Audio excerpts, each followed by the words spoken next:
So today I have the pleasure of introducing Tibor Blomhäl, who is president of the Tesla Club Sweden, a renowned expert and motor journalist writing about electric cars for several Swedish magazines and websites. And he tells me in his his full-time job, he seems to be a fairly serious software engineer as well. So with that, I think I will allow people to give his lecture. Thank you very much. Thank you. Hi and welcome and good evening. My name is Tibor Blomhäl and I'm president of Tesla Club Sweden, a motor journalist, etc. My teenage daughter told me that you are influencer, Dad. I am an electric car influencer in Sweden. Tonight I will speak about electric cars in general and about Tesla's electric cars. If you lift up the body of a Tesla electric car, you will find a flat battery pack below its floor, an electric motor and an inverter. These components you find in every electric cars, but Tesla has made them differently from other manufacturers. So let's start with the batteries. On the top right you see the battery pack of a Nissan Leaf. All other electric cars have similar battery packs with about 1 to 200 of these prismatic battery cells. Those are about the size of a VHS cassette, if you remember how those looked like. Tesla has done their battery pack entirely differently. They use 5 to 10,000 of these tiny cylindrical battery cells packed in the bottom of the car.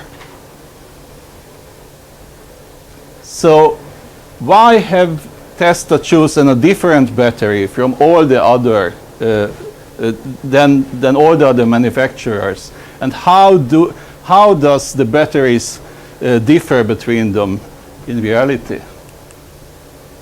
Well, if you look at how a lithium-ion battery works, you have these the lithium ions that migrate from the anode to the cathode of the battery through this electrolyte, and that gives an electron flow that leaves the battery. But real batteries doesn't look like this. Real batteries, they have these sheets of foils. You have a copper foil coated with silicon and graphite, and you have this aluminum foil coated with lithium, nickel, manganese, and cobalt oxide. It's a bit different chemistry in different batteries, but you have this thin sheet of metals, and between them lies a sheet of paper drenched in the electrolyte.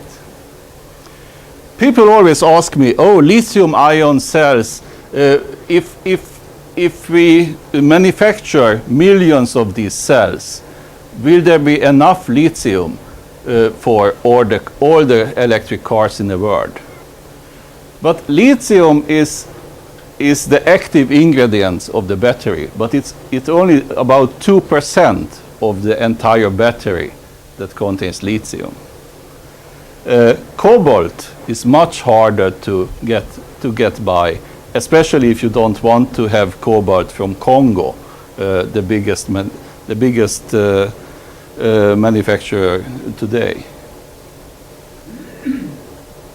So you take these sheets of copper and aluminum foil and you roll them up and put inside a cylindrical cell to get these battery cells are a bit larger than your normal battery cells.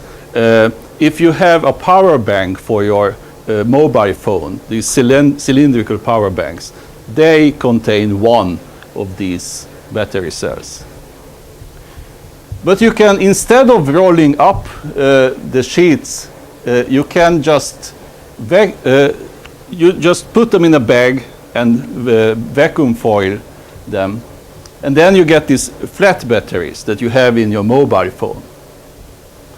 And if you take 3 of those battery cells and put inside this large container, you will get this prismatic cell that most electric cars use. So you see, it's 2 different packaging, but the internals of the cell is more or less the same. With that said, there is a whole science of different chemistries in the battery cells, different manufacturers that have different components in the batteries, giving them different life lengths and different power output and so on. So the prismatic cells that you put in a battery pack, they are large, they are cheap, and it's a simple construction to make a battery pack with prismatic cells. That's why most electric car manufacturers have chosen this cell format. The problem with prismatic cells is the cooling. You can't really cool the battery cells, especially not the middle one. You have 3 battery cells in this prismatic battery casing, and the middle one you can't really get to it and cool it down. And also, if you charge batteries quickly, they tend to swell, and there is not much that can stop the battery cell from swelling in these prismatic cells. So you get a simple and cheap battery pack, but you can't really charge it quickly, and you can't get much power from the battery cell. Cylindrical cells, they squeeze around these copper aluminum foils. They can't really expand if you charge them quickly. And also Tesla has put water cooling, it's liquid circulating the battery pack, cooling every single one of the battery cells. It's a very complex and expensive construction, but using these small battery cells and the water cooling, the Tesla cars can be charged much faster than other electric cars, and they can also leave a higher current output from the batteries. And more current is more horsepower in the end. It's a bit like when you have conventional engines. You have the air-cooled engine, that is a simple construction, and you have the water-cooled engine that can give more power. It's similar with battery packs. The air-cooled versions are simple and cheap, but the water-cooled versions can give more power. And every single time I speak about electric cars and batteries, the question comes, how long will they last? I have a mobile phone. Its battery goes dead after 5 years or 3 years. I can't buy a car and need to change the batteries after 5 years. How long will the batteries last?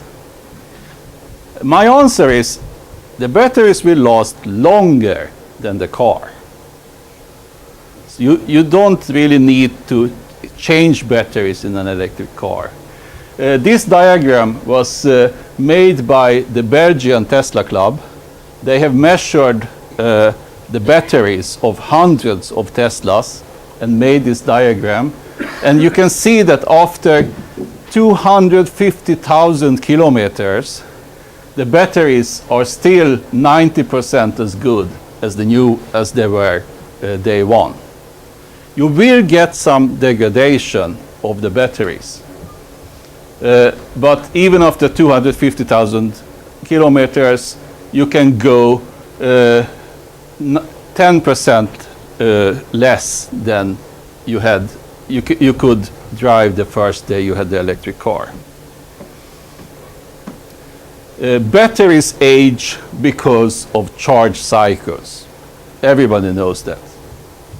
But they also, they are like people. They like room temperature. If it's too hot or too cold, the batteries will age faster. Lithium-ion batteries doesn't like to be fully charged either.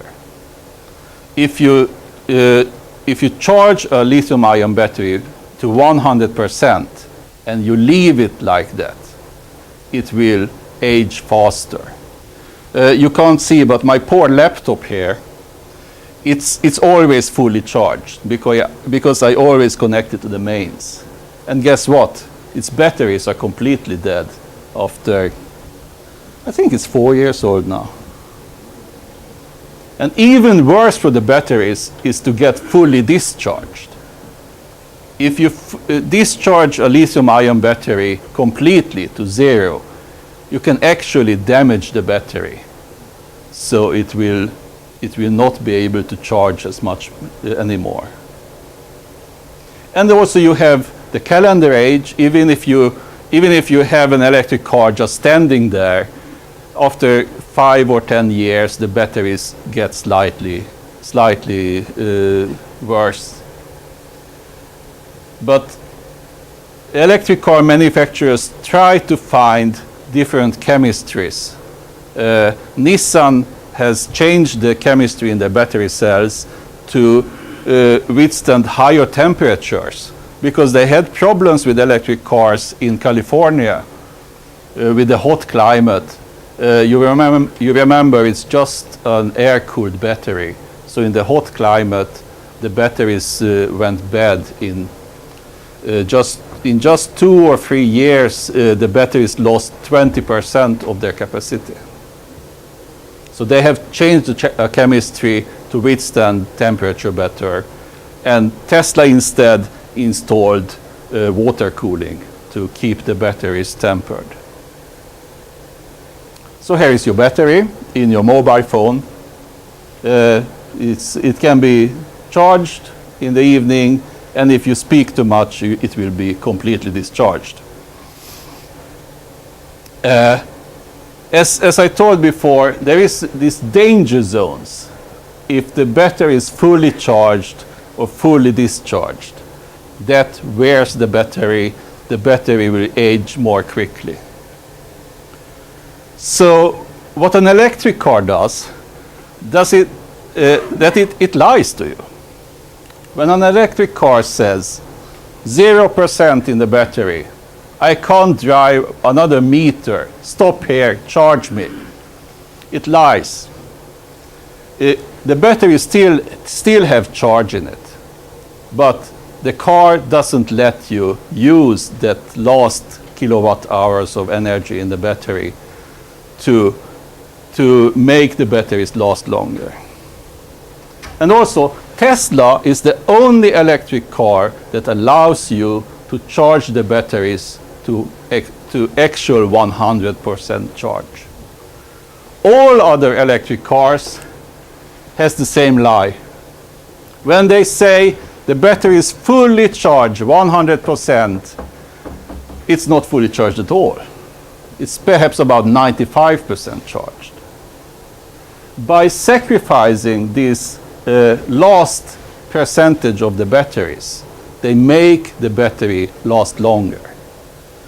By avoiding charge the battery fully and discharge it fully, it can go on with much more charge cycles than if you completely drain the battery and completely charge the battery. And also, most electric car owners, they don't even charge the car to 100% in day-to-day use.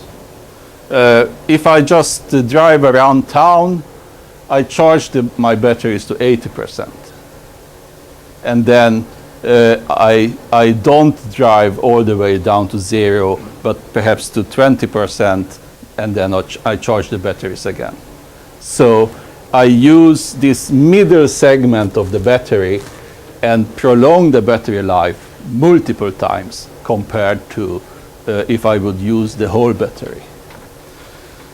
I think mobile phone manufacturers, they doesn't really care if the batteries are dead after a year or two.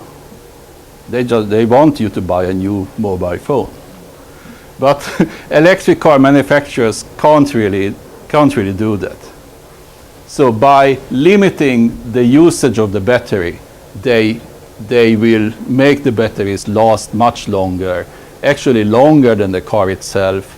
So when your car is done and you want to buy a new car, they will take out the batteries, and there is already people talking about using used car batteries for solar power storage and so on. And the electric motor, that's the one that makes the electric car an electric car. The electric motor in an electric car has nothing to do with those electric motors you had in your physics class. Electric cars usually use AC motors. An AC motor needs three-phase AC current to turn. You need to generate a sinus wave with electricity to make it turn. And when you feed three-phase AC current to the motor, it will generate a rotating magnetic field inside the motor, and that makes the magnet in the rotor start to rotate with the same speed, the same RPM as the frequency of the input sine wave. And that's why it's called a synchronous motor. It moves the same speed as the current. Tesla, of course, has an entirely different motor. The Tesla motor contains no magnets at all. And no magnets means there are no rare earth metals in the Tesla motor. Instead, the rotor looks instead like a bird cage or like a hamster wheel. It's an aluminium cage inside the motor. You feed the motor with the same three-phase AC current. It generates this magnetic field, and the magnetic field induces electricity in this aluminium cage. Because if you remember from physics class, magnetism induces electricity. And the electricity that has been induced in this cage, in its turn, induces a magnetic field. So this double induction gave the name to the motor. It's called an induction motor. This motor rotates slightly slower than the frequency of the electricity you feed to it. And that's why it's called a synchronous motor. And by the way, both of these motors has been invented by Nikola Tesla. You know, the inventor from 1887. He patented both motors. But in 1887, they didn't have strong enough magnets to actually make high power AC motors. So he concentrated much on the induction motor, because no magnets means that if you just give big enough current to the motor, it will be very strong.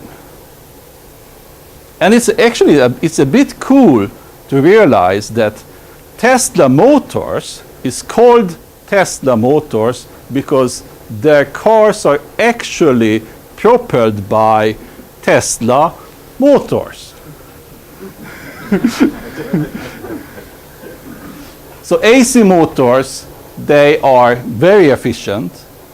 Almost all of the electricity you feed to them gets translated to movement. It's a very simple speed control.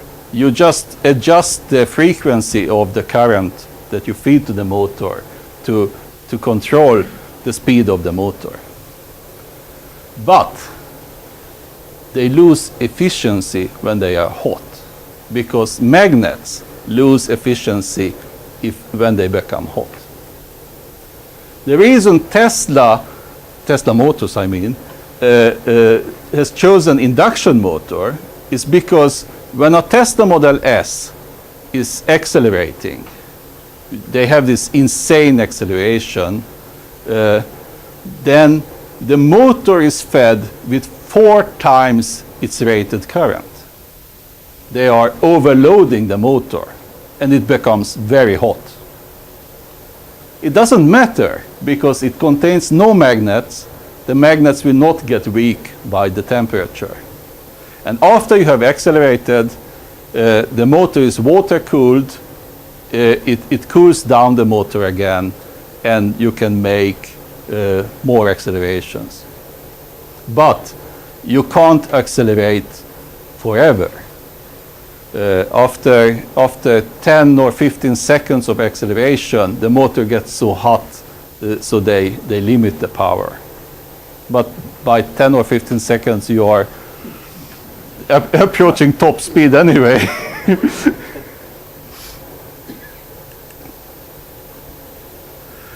The inverter is a part of the electric car that nobody cares about. But this is really the heart of the electric car. Because the inverter sits between the battery and the electric motor. The battery produces DC power, but the motor needs AC power.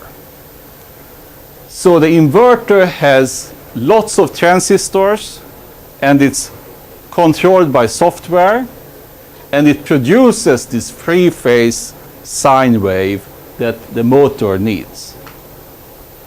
And by increasing the speed, by increasing the frequency of this sine wave, they can increase the speed of the motor. The car accelerates.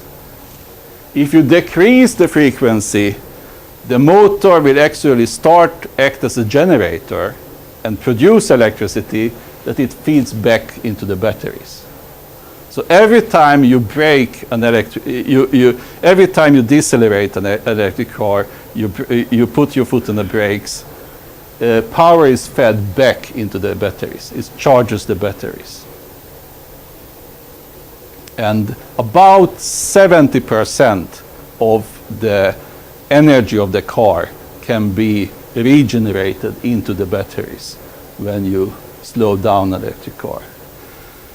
Most of the electric cars, when you put your foot on the brakes, they just reduce the frequency of the sine wave. They don't actually use mechanical brakes. Only if you slam on the brakes or if you go to a complete stop, they will start to use the mechanical brakes. So the brake pads in electric cars last forever. We have several taxis and other electric vehicles that have gone hundreds of thousands of kilometers, and they still use the original brake pads. It's a bit strange to realize that if you have an electric car, you remove the motor and you put in a twice as big electric motor that is twice as powerful, the car will still accelerate exactly the same as before, because you still feed it with exactly the same sine wave, with exactly the same frequency. So in order to make an electric car go faster, you don't put in a turbo or supercharger, overcharger, or whatever you put into petrol cars. You go and change the software in the inverter. The software in the inverter gives the car its heart and soul, how it handles, how fast can you accelerate, how fast can you brake. Of course, the inverter could accelerate from 0 to 500 kilometers per hour in 1 second, but the mechanical motor and car will not be able to follow that kind of acceleration. There is a limit. But electric car manufacturers always have to test what is the limit, how fast can I accelerate this motor, how can I program the inverter. And actually Tesla has sent updates to this software controlling the inverter to their cars. We have had Tesla owners waking up one morning and realize that, oh, my car can accelerate much faster today than yesterday. Because during the evening I got this new firmware.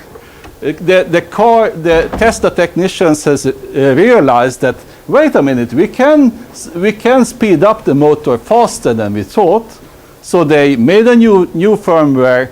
They just send it out because all the Tesla cars are in wireless connection with the Tesla servers. So they can send out a new software that improves, for instance, the acceleration of the car. And also, if you have a petrol car and you have ABS brakes on it, or an anti-spin, I don't know what it's called I hope it's called anti-spin in English too. Traction control, thank you. If you have traction control on your car, on a petrol car, you need to apply brakes to the wheels if they spin too fast. Because you can't control the RPM of a petrol engine quickly enough. But you can control the RPM of an electric motor very, very quickly. So the traction control, the ABS and other such features are also part of the software that controls the inverter. If the wheels are spinning too fast, we can just tell the inverter to reduce the frequency of this sine wave it sends to the motor, and the motor instantly go a bit slower, and you don't spin the wheels anymore. So electric car manufacturers, they make an electric car, some batteries, an electric motor, okay. Now what? Now we have to sit down and make the software for the inverter, and that will really define how the car feels and handles, and how sporty the car is, how quickly it will accelerate. Well, electric cars of course needs to be charged. The batteries always want DC power. But most of the charge points around in the world are AC charge points or just a wall socket. You know, you can charge an electric car from any wall socket. If you charge a car from an AC source, there is a built-in charger inside the car that converts to DC to charge the batteries. Those chargers are usually around 3 to 11 kilowatts, depending on, well, different manufacturers has put in different chargers in the cars. But most electric cars can also be charged from a fast charger. The fast charger is a much bigger charger that contains the extra charger inside it. So from the fast charger, you will get DC power that goes directly straight into the batteries of the car. And these chargers are usually 50 kilowatt. And now they are launching 100 kilowatt chargers and even more. And Tesla's chargers are about 120, 140 kilowatts. But it's very important to remember that AC charging and DC charging is different. If you have an AC charge point that says 50 kilowatts, it doesn't matter because my car charger inside the car is still only 3 kilowatts. I can't charge full speed because I use the charger in my car. But if I go to a DC fast charger that says 50 kilowatts, I will get the full charge effect because it goes straight into the battery. And once again, every time I speak about charging, people will get starting to ask, okay, how long does it take to charge an electric car? We heard it takes hours to charge an electric car. How long does it take to charge? I usually answer about 10 seconds. 5 seconds in the evening when I connect the cable to the car, and 5 seconds in the morning when I remove it. Because I really don't know how many hours my car charges because I'm sleeping. I charge the car during the night, just as people charge their mobile phones during the night. I usually ask people, okay, how long does it take to charge your mobile phone? I don't know, I'm sleeping. So every single morning I wake up, my car is fully charged, and it's also preheated because I have a timer, and I can drive around everything. All my driving during the day, I go to work, I leave the kids to school, and I leave the kids to football, and leave the kids to ice hockey, and piano lessons. Anyway, lots of driving during the day.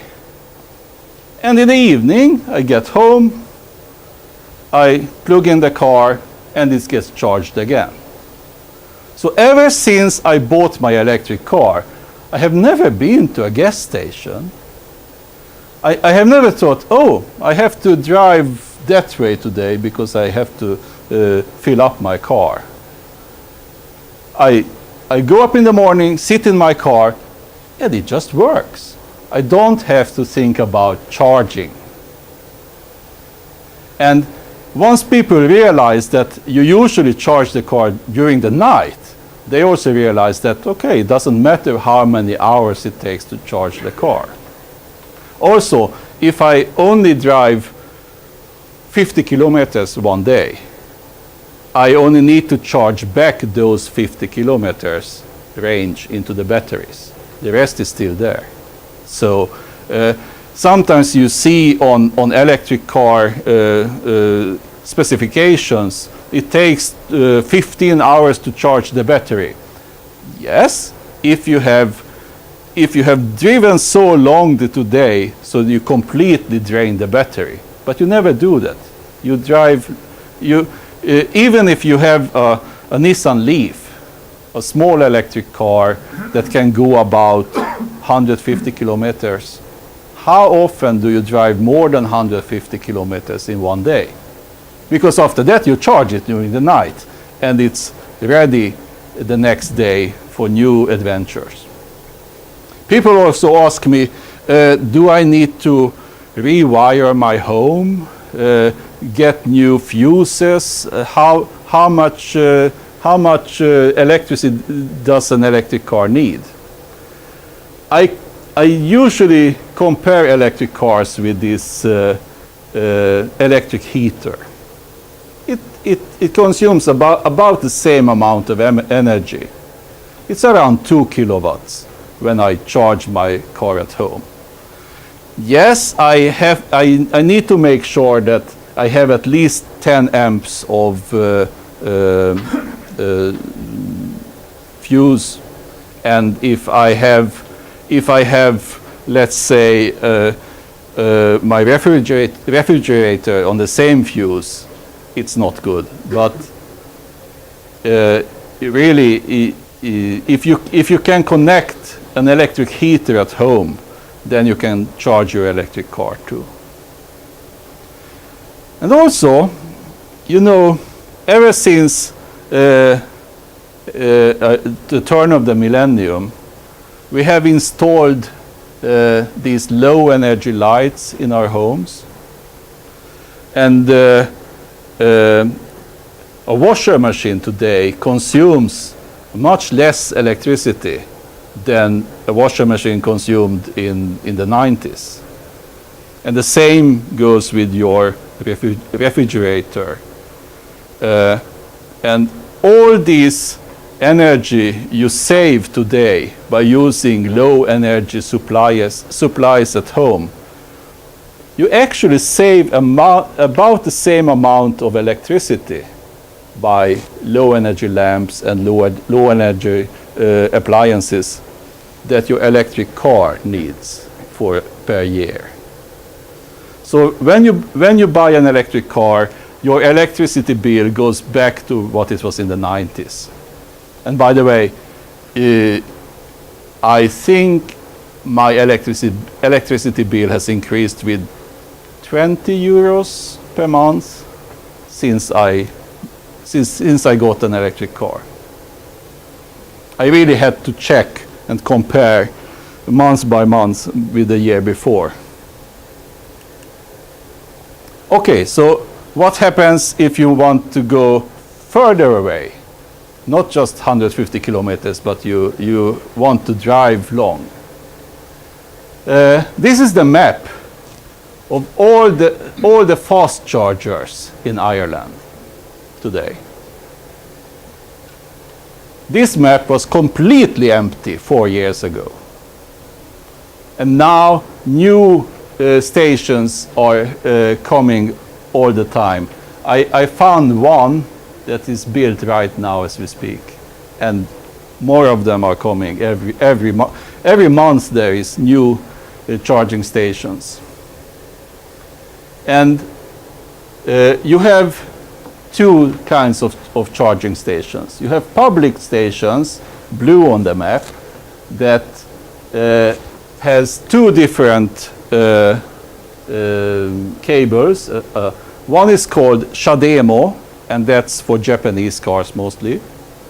And the other one is CCS, and that's for European cars mostly.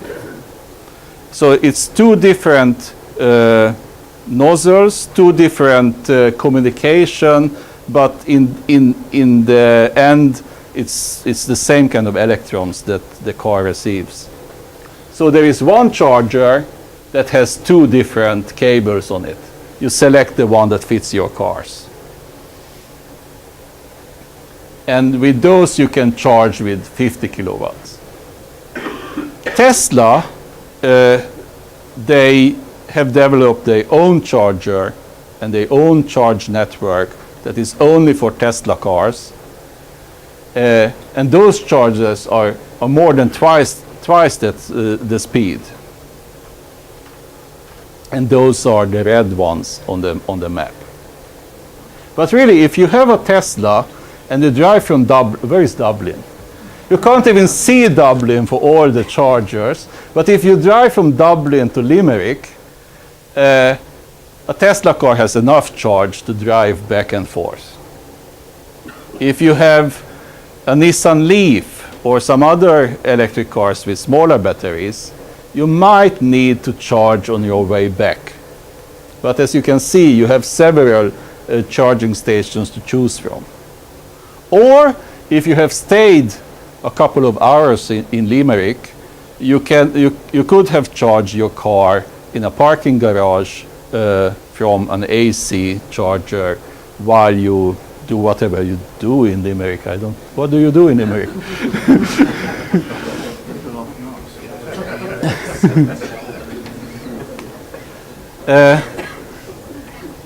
when you fast charge batteries, you can charge them really fast in the beginning when the battery is empty. But when the battery starts to get charged, the inner resistance of the battery increases, so the charging rate goes down. This speed is the same regardless of what charger you have, what batteries you have. In 40 minutes you will get around 80% charge of the car. So if you have a Nissan Leaf, in 40 minutes you will get 80% at the CHAdeMO charger. If you have a Tesla, in 40 minutes you get 80% of your battery charge in a supercharger. The last 20% takes another 40 minutes to get. So when I drive long distance with my electric car, I usually just charge to 50%. It's 20 minutes. And then with a Tesla you can drive for 2 hours, stop at the next charger and charge for 20 minutes again, and then you drive for 2 more hours, and so on. And they have chargers all around Europe. Usually when I have driven 2 hours, either my wife or my kids or myself wants to stop anyway. So when we stop, you plug in the supercharger.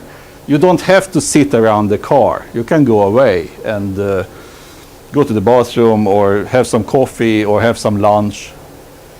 The car is always ready to go on before we are.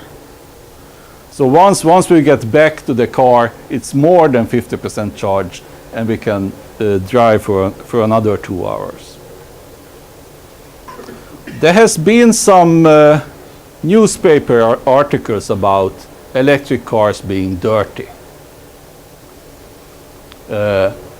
It's so dirty to manufacture batteries. There was a Swedish paper that said that electric cars are twice as dirty to produce than ordinary traditional cars. And yes, as you can see here, making the batteries releases just the same amount of greenhouse gases as making the entire car. So making a petrol car releases less environmentally damaging greenhouse gases.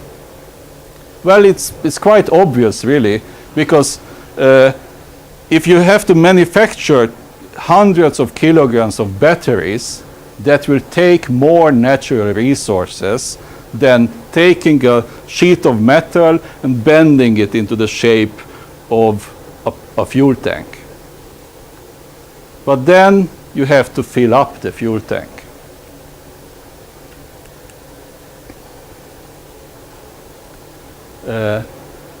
This diagram is been made by, I don't know how to pronounce it, University in Brussels. And they have compared a diesel car with electric cars. Because people also tell me that, oh, your electric car, it's not environmentally friendly at all.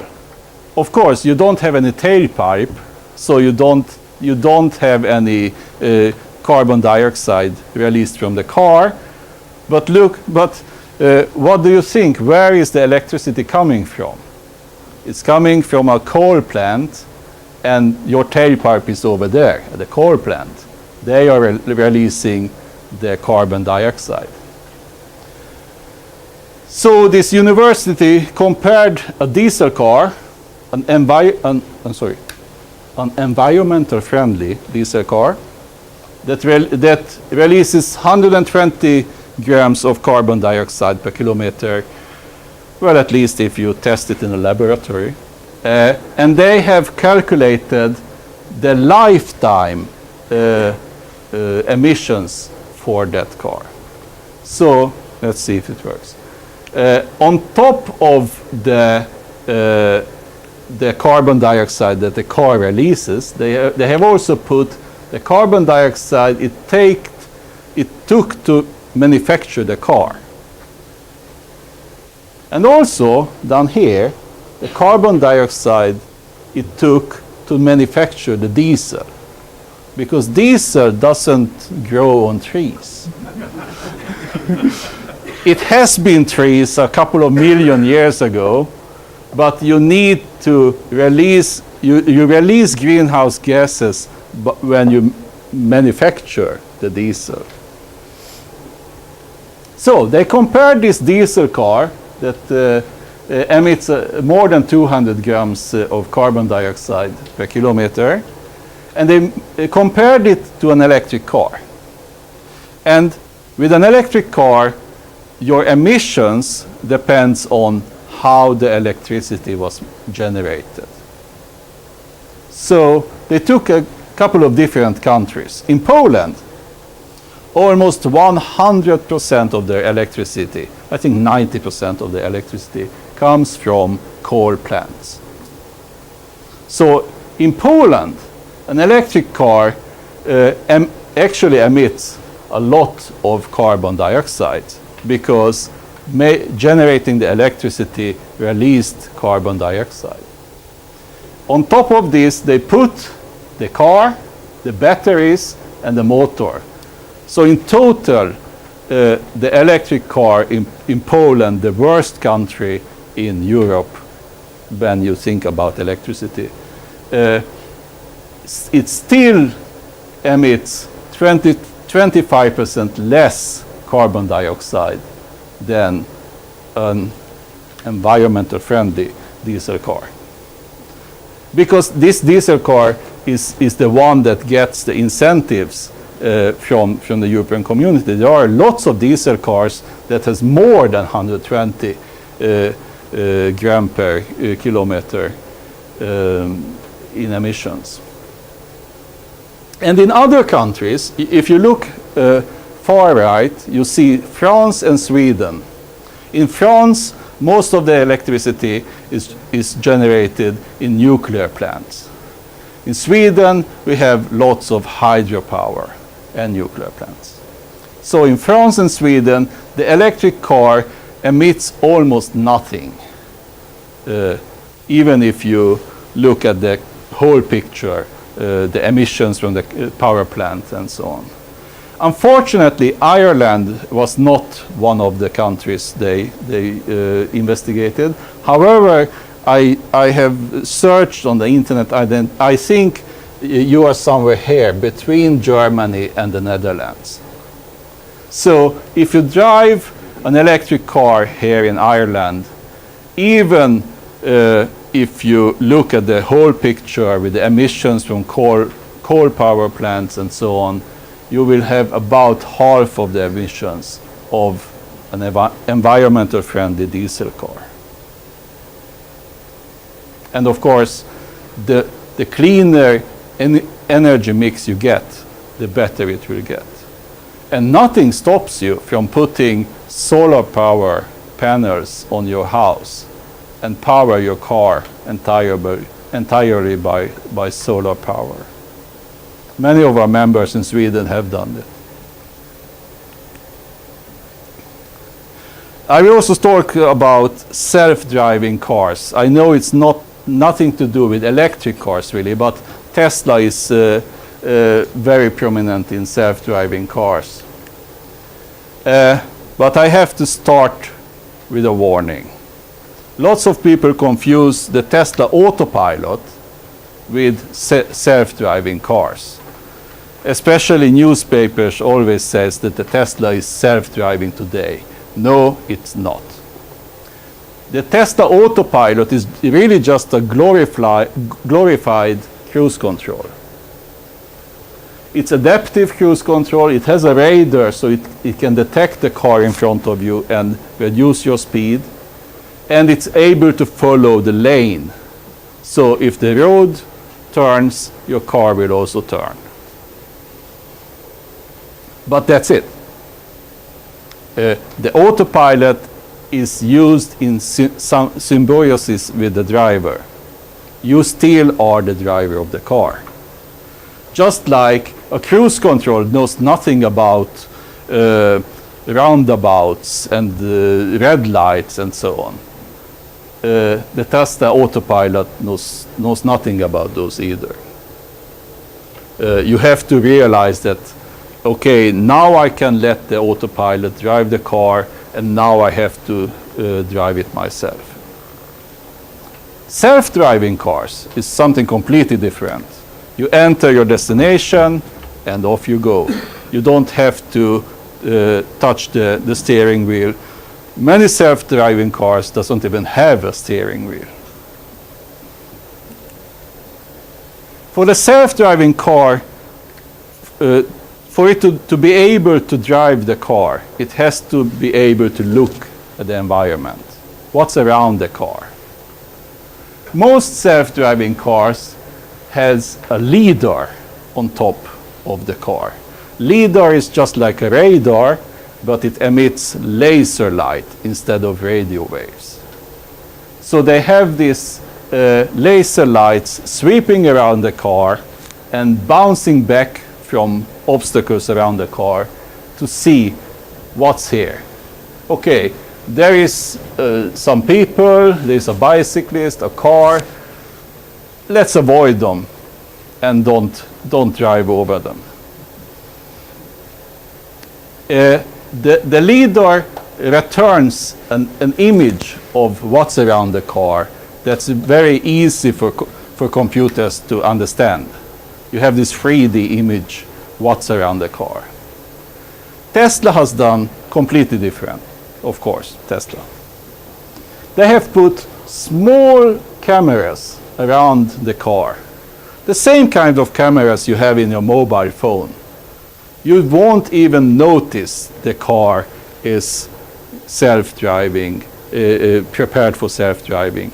It has 8 cameras around the car looking 360 degrees. But of course, the cameras must understand what are they looking at. And that's much more difficult than to have a laser beam. Let me put it this way. When you drive a car, your eyes doesn't emit laser beams. It's the same with Tesla. They have the same kind of cameras as your eyes, looking at the environment, and they have a very advanced computer that actually understands what the camera is looking at.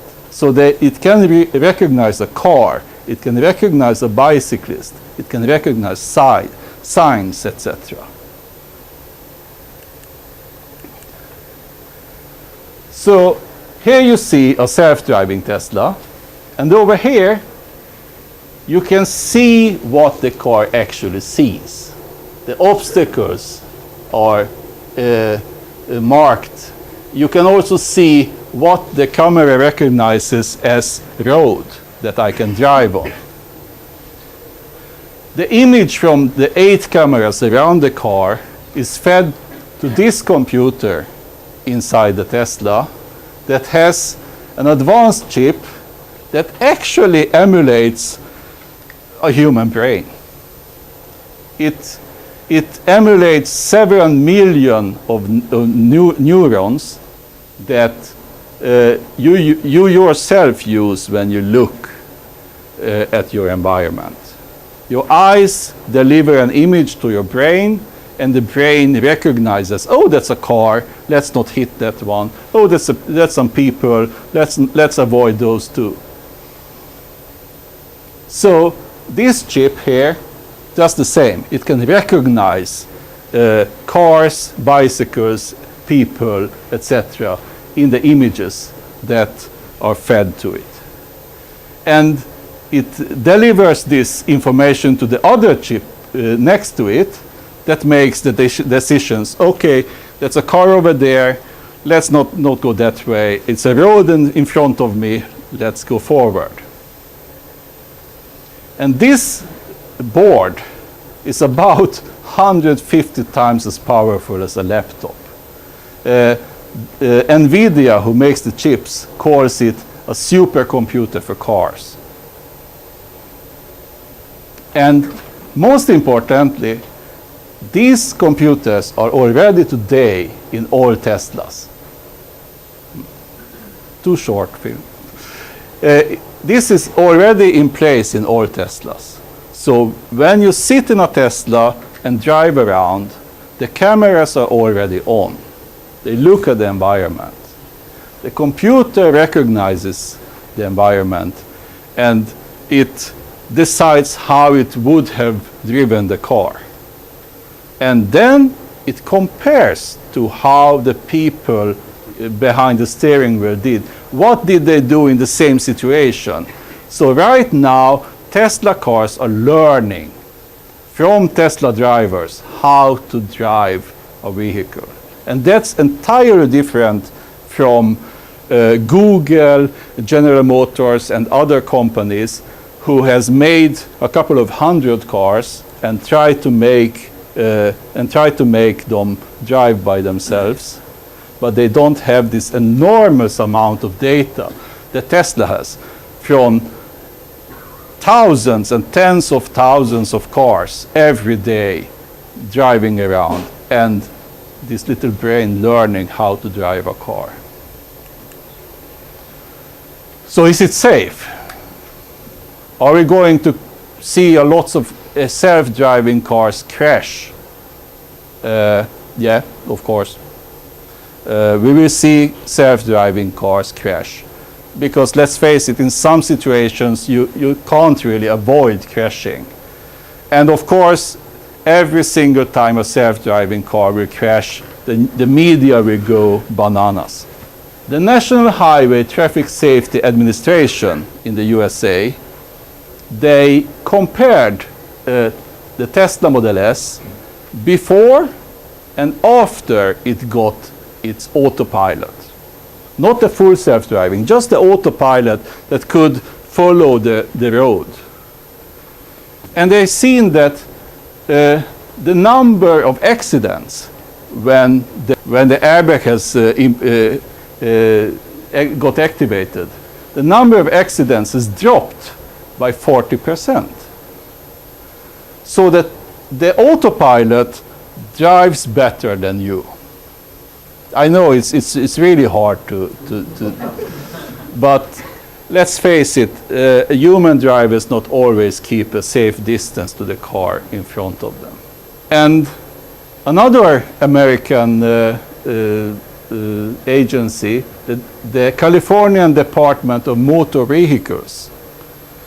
In California, they have today already a couple of hundred self-driving cars driving around. There must be people sitting in the driver's seat, not touching the steering wheel. It must be the most boring job in the world. They are sitting there, but they let the cars drive by themselves. And every single time a fully self-driving car is involved in an accident, they have to fill in this form, the DMV form. And previous years, there had been some minor accidents with self-driving cars. But this year, 2017, 18 out of 18 accidents was all due to human errors. Because a self-driving car stops at every stop sign. It yields when it has to. And the cars behind it aren't really anticipating it. What did he do? He stopped just because there's a stop sign. And my favorite accident was a self-driving car being parked, standing completely still, and a drunken man on a bicycle drove right into it.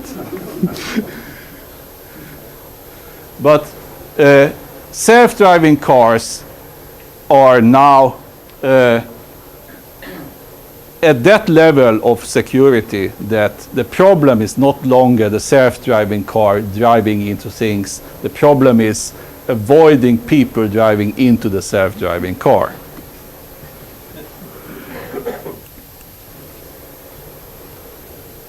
And finally, I will speak about electric car incentives. I'm from Sweden, so let's take a Volvo as an example. If I want to buy the latest and nicest Volvo in Sweden, it costs about 38,000 euro. I pay the price and I pay 25% of value-added tax. If I want to buy the same car in Norway, Norwegians are very ingenious when it comes to taxes. On top of the vehicle price, you have to pay the carbon dioxide tax, the nitrous oxide tax, the registration tax, and on top of that, 25% value-added tax. So cars are extremely expensive in Norway.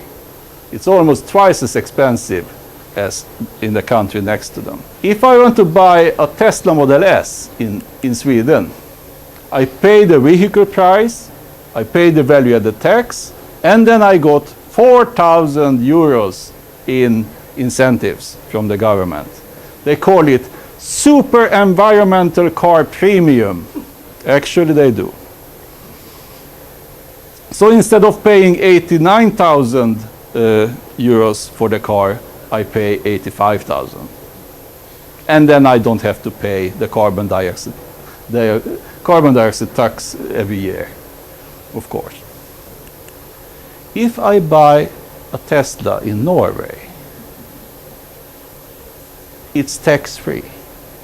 I just pay for the car, and not just Tesla, every electric car in Norway, you don't have to pay registration tax and value-added tax for the car. So in Norway, the Tesla Model S is actually cheaper than the Volvo. No wonder that 40% of all cars sold in Norway are electric cars now. Because you can imagine if a Tesla is 62,000 euro, a Nissan Leaf is half of that, or even less, compared to, I don't know who buys a petrol car in Norway. In Sweden, with our 4,000 euros of incentive, it's about less than 2% of the cars sold are electric cars. And the next year, we will get it increased to 6,000 euros. Because instead of the government paying an incentive to the cars, they have raised the carbon dioxide tax to double, 300 euros per year for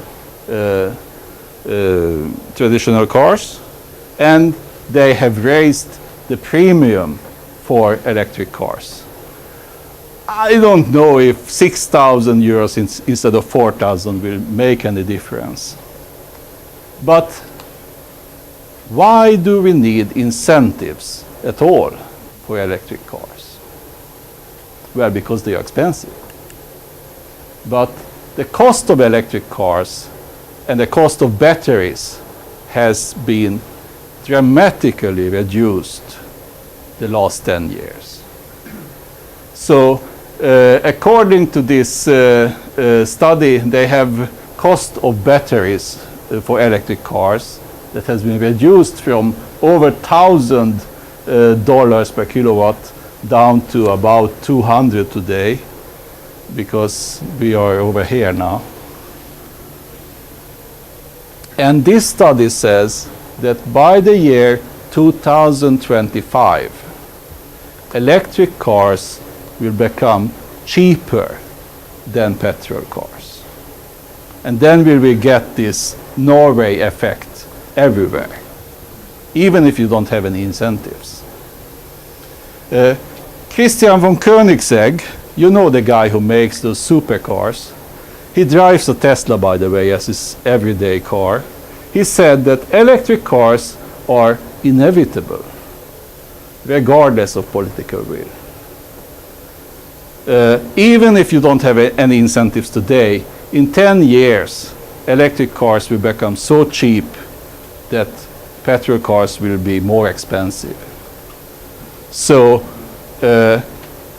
he thinks that the other car manufacturers must get up the speed, because Tesla is the only car manufacturer today that only makes electric cars. All the other companies make petrol cars mostly.